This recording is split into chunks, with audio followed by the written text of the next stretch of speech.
nako ndax ciowal 1000 emplois yi nga xamni ministre de l'emploi di Abass Fall amon nako fofé ca Qatar dafa ni rek képp ko xamni war nga ci dem di nga fay 1,5 1,500,000 pour nak les frais de voyage lolé nak nénañu amul batay yokku na ci ni sax dossier bi frère Ousmane Sonko ci bopam lañu ko denk lolé yeb di ay fausse nouvelle yo xamni wa ministère bi ñom ñoko démentir ba tax na wa dik dal di koy deglu niki demb ba nopi placer ko sous garde à placé en garde à vue pour diffusion de fausses nouvelles kon mi ngi noonu Arfan Adama Addis Fall jamono ji mi ngi ci loxol yoon li ko yóbbee nag mooy fësal xibaar bu wérul. Oui, c'est dommage, hein? C'est malheureusement c'est comme ça. Ama Adama Fall yàgg na fi wax ay wax yoo xamante ne parce que après au final tu vois que lu mu wax ni que c'est faux. C'est diamétralement opposé à la réalité. Adama Fall yàgg na wax ces choses là c'est des sordides, il disait des choses comme ça parce que ci APR la bokk yàggoon na fi wax ay bomb ci jamono Macky Sall te kenn inquiété wu ko parce que Macky Sall moo leen yónni.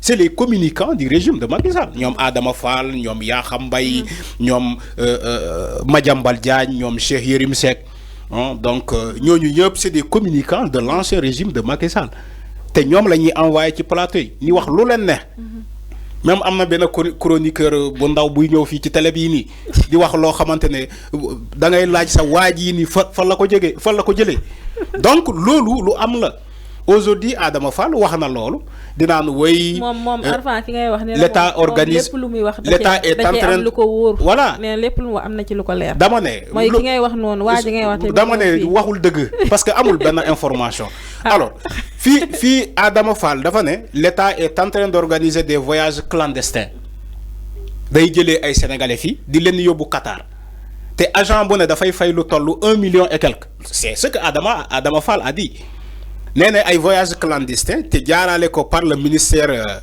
du travail Abass Fall alors ba mu waxee wax jooju les agents de ce ministère là ñoom ñoo njëkk a démentir ces propos ñu ne ko waxoo dëgg c'est des propos fallacieux Adama Fall c'est désolant de voir un gars comme lui qui est censé être crédible il ne l'est pas il ne raconte que des sordides il ne raconte que des mensonges c'est des mensonges parce que la convention de Qatar Macky Sall moo ko signé fii lañ ko fekk la convention de l'Espagne le fait que ñuy jëlee fii ay ndaw di leen yóbbu Espagne c'est pas Diomaye qui l'a signé Diomaye l'a trouvé sur place Diomaye dafa fekk ces conventions là sur place le régime de Sonko le gouvernement de Sonko a trouvé ces conventions là sur place ni que ay sénégalais dinañu bàyyeekoo fi di dem di liggéey pour Espagne ci les champs ci agriculture yi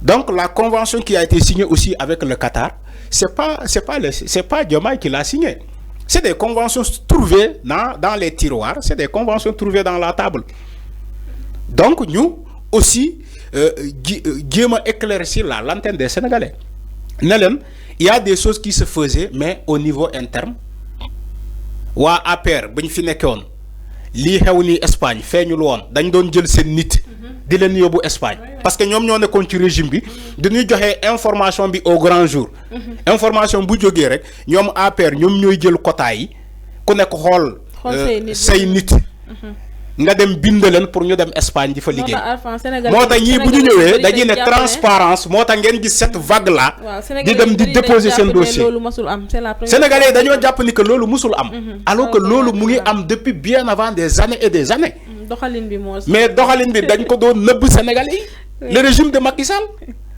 dañ doon nëbb doxalin bi les sénégalais di jël seen nit ñoom ministres yi ñoom DG yi ñoom le gouvernement de Macky Sall di jël seen nit yi di leen yóbbu Espagne ñu leen di liggéey ba pare fay leen avec des contrats saisonniers léegi ñoom Diomaye bu ñu ñëwee dañu ne déedéet loolu mënul continuer di woy ñun du ñu jël information bi di ko nëbb sénégalais yi dañuy joxe information bi sénégalais bu ne aussi mën a tenter sans sam mais malheureusement bu ñu ko xamoon duñ ko def parce que on a vu cette vague là après ça a retourné contre eux ñi di leen critiquer alors le cas du Qatar aussi c'est une convention qui a été signée avec le Qatar ni que Sénégal dina leen jox ay main d'œuvre ñu bàyyeekoo Sénégal di fa dem liggéey mais main d'œuvre bi c'est gratuit c'est très gratuit ami kenn fayul sa xaalis kenn fayul ay frais de document kenn fayul ay frais de visa état bi moo lay yóbbu état moo lay yóbbu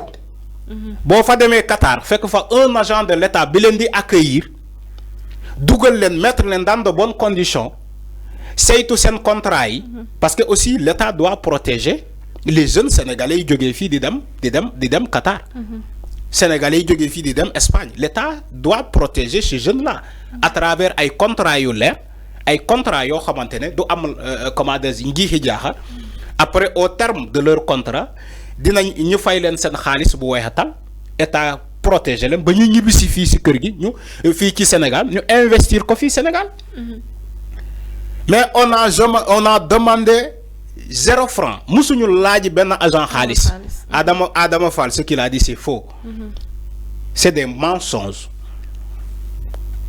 moo tax tey buñ ko convoqué au niveau de la DIC la division d'investigation des investigations criminelles mais amul lu muy wax parce que amul preuve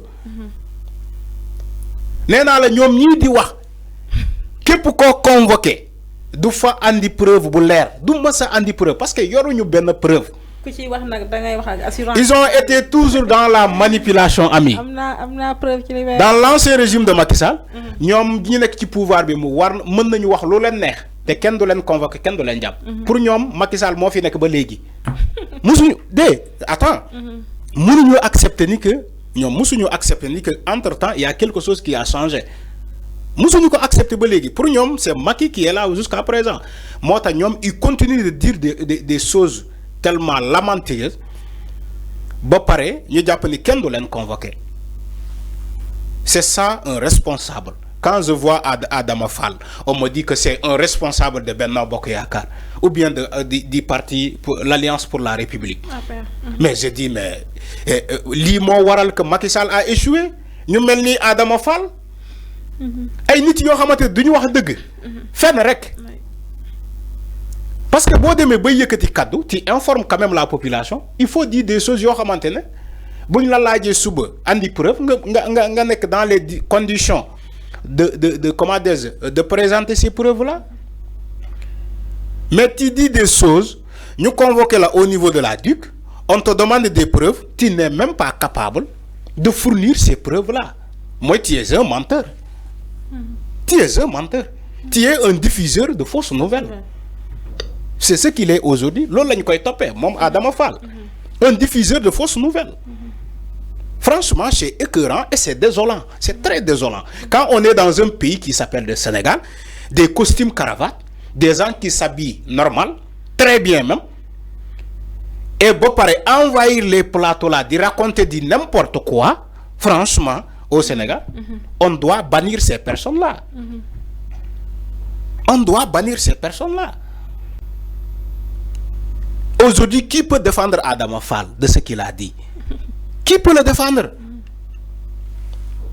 Dire que oui, l'État est en train d'organiser des voyages clandestins au Qatar.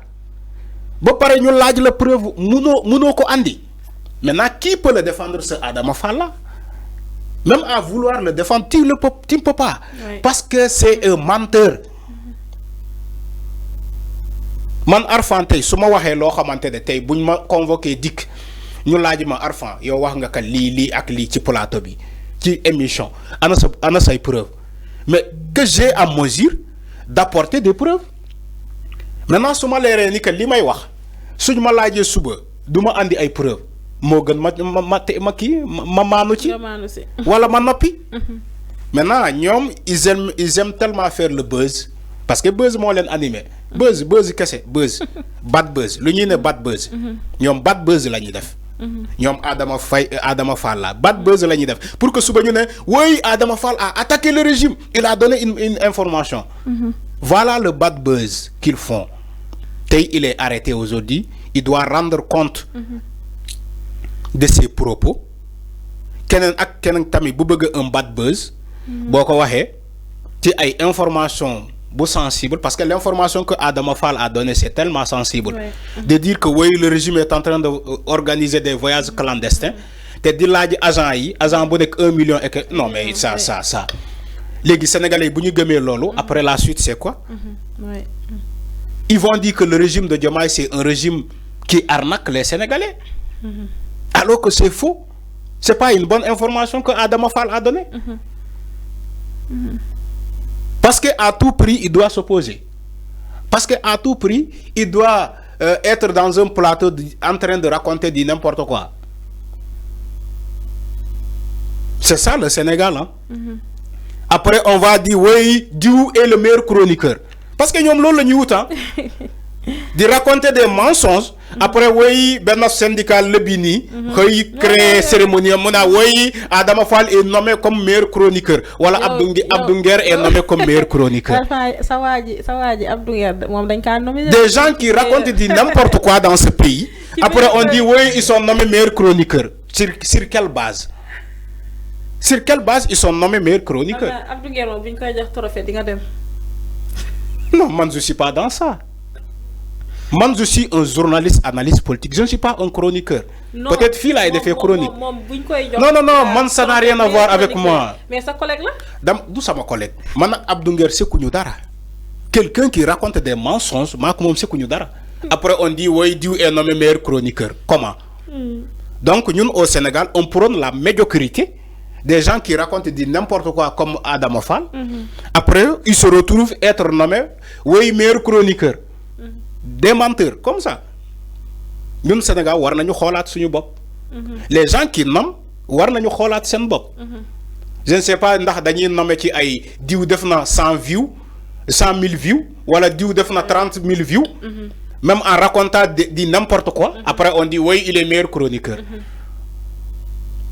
Nous, on a atteint ce seuil-là, du degré de manipulation au Sénégal. Des gens qui vont raconter n'importe quoi. Après, demain, ils se retrouvent avec des 4x4, de belles voitures. Moi, aujourd'hui, si je veux avoir ça, de belles voitures, de belles maisons, je ne sais pas. Mon enfant, il y a une proposé de l'ancien régime de Macky Sall. Fii laa koy waxee ci télé ay nit woo na ma ne proposé ma lii ak lii ak lii nga wax lii ak lii ak lii ñu jox la lii dama lay jox en exclusivité ces révélations là mais j'ai refusé. Tu sais pourquoi? Man j'ai des valeurs. Je suis issu d'une famille de valeurs. J'ai fait l'épreuve de l'initiation à la sagesse. J'ai fait cette épreuve là. Donc, man, ken du ma manipuler. Ken du ma ne ma jox la 5 millions wala ma jox la 10 millions avec auto bi ngay liggéeyee pour nga attaquer le régime de Diomaye. Mais je ne vais pas le faire, toi aussi. Parce que j'ai des convictions. Man yakamtiwuma. Man yalla la gëm ami. Maintenant ñu gëmul yalla, ñu melni Adama Fall, ñom ñoy dem di wax ay lo xamantene après gaay jox leen xaalis. Ñu melni ñeneen ñi ñi taxaw fi di naan way ay meilleur chroniqueur ñom ñoy dem di wax parce que ay nit ñoo leen yoni après ñu leen di wax lo lenen pour des questions d'argent wala de privilèges wala lenen. Nous on n'est pas dans ça.